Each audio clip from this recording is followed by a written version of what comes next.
क्या आपके साथ ऐसा होता है कि जब शर्ट की शॉपिंग करने के लिए जाते हैं तो आपका ध्यान केवल चेस्ट के ओर ही होता है, या फिर स्विमिंग पूल या बीच पे जब शर्ट उतारने की बारी होती है तो आपको बहुत नर्वसनेस होने लगती है या दिल तेज़ तेज़ धड़कने लगता है? अगर आपको ऐसा लगता है कि आपकी चेस्ट नॉर्मल से ज़्यादा बढ़ गई है तो यह गायनेकोमेजिया की प्रॉब्लम है और ये हज़ारों लड़कों या आदमियों में हमारी कंट्री में पाई जाती है।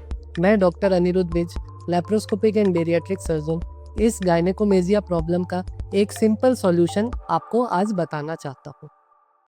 गायनेकोमेजिया या मेल ब्रेस्ट रिडक्शन सर्जरी एक बहुत ही सिंपल, सेफ और इफ़ेक्टिव प्रोसीजर है। इसमें हम जो मेल ब्रेस्ट में बढ़े हुए फैट और ग्लैंड के डिपॉजिट्स हैं उसको रिमूव करके आपकी चेस्ट को एक फ्लैट और प्रोपोर्शनेट अपीयरेंस दे सकते हैं, जिससे आपका कॉन्फिडेंस भी बूस्ट होगा और आपको कपड़े पहनने या उनको चुनने में भी कोई दिक्कत नहीं होगी। गायनेकोमेजिया या मेल ब्रेस्ट एनलार्जमेंट एक कॉमन प्रॉब्लम है जिसके कई सारे कारण होते हैं। नंबर 1, प्यूबर्टी या फिर एडोलेसेंस के समय कुछ ऐसे हार्मोनल चेंजेस बॉडी में होते हैं जिससे मेल ब्रेस्ट टिश्यू बढ़ सकता है, और जब ये ज़रूरत से ज़्यादा बढ़ जाता है तो इसे गायनेकोमेजिया बोला जाता है। सर्टेन लिवर और किडनी प्रॉब्लम्स में भी गायनेकोमेजिया हो सकता है, और कुछ दवाइयों के साइड इफेक्ट से भी ये मेल ब्रेस्ट एनलार्जमेंट हो जाता है। कई बार इसका कोई भी कारण नहीं होता, केवल जेनेटिक फैक्टर्स की वजह से या फिर वेट गेन की वजह से भी गायनेकोमेजिया हो जाता है।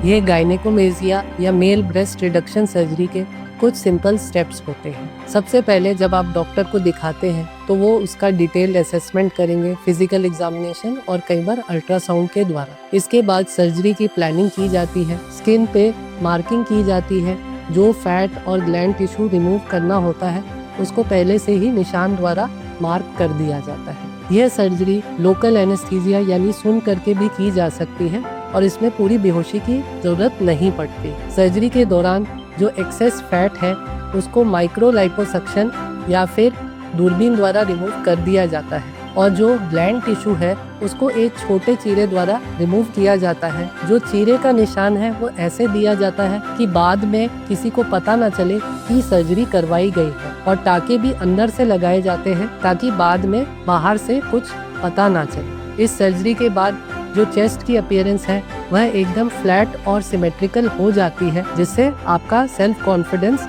काफी हद तक बढ़ जाता है। इस सर्जरी के बाद रिकवरी बहुत ही जल्दी हो जाती है। आप सेम डे ही अपने घर वापस जा सकते हैं और 2 से 3 दिन में लाइट वर्कआउट या फिर लाइट एक्टिविटी कर सकते हैं। इसके बाद एक कंप्रेशन गारमेंट दिया जाता है जो 4 से 6 हफ्ते तक पहनना होता है, जिससे चेस्ट की प्रॉपर शेप आ जाती है। हैवी एक्सरसाइज या वर्कआउट भी 6 हफ्ते के बाद अलाउड है, जिससे प्रॉपर मसल डेवलपमेंट हो जाएगा और चेस्ट की शेप और एनहेंस हो जाएगी। और क्योंकि हम इस ग्लैंड को या फैट टिश्यू को परमानेंटली रिमूव करते हैं तो ये प्रॉब्लम दोबारा भी नहीं होती है। इस सर्जरी में किसी भी सर्जरी की तरह कुछ साइड इफेक्ट्स और कॉम्प्लिकेशंस हो सकते हैं, जैसे इन्फेक्शन, ब्रूजिंग, टेम्पररी नमनेस या फिर कुछ स्वेलिंग होना, पर अधिकतर केसेस में सभी कॉम्प्लिकेशंस कुछ ही दिनों में सबसाइड कर जाते हैं। और अगर आप ये सर्जरी एक प्रॉपर एक्सपीरियंस सर्जन से करवाते हैं तो आपको कोई भी कॉम्प्लिकेशन नहीं हो। अगर आपको लगता है कि आपको इस प्रोसीजर की या सर्जरी की ज़रूरत है तो आप आके मेरे से मिल सकते हैं। इसके लिए मैं आपको एक प्रॉपर गाइडेंस दूंगा, और अब आप अपनी चेस्ट को लेके शर्माना बंद कर सकते हैं और ये आप सिंपल सा प्रोसीजर करवा के अपनी आगे की लाइफ पूरे कॉन्फिडेंस से जी सकते हैं।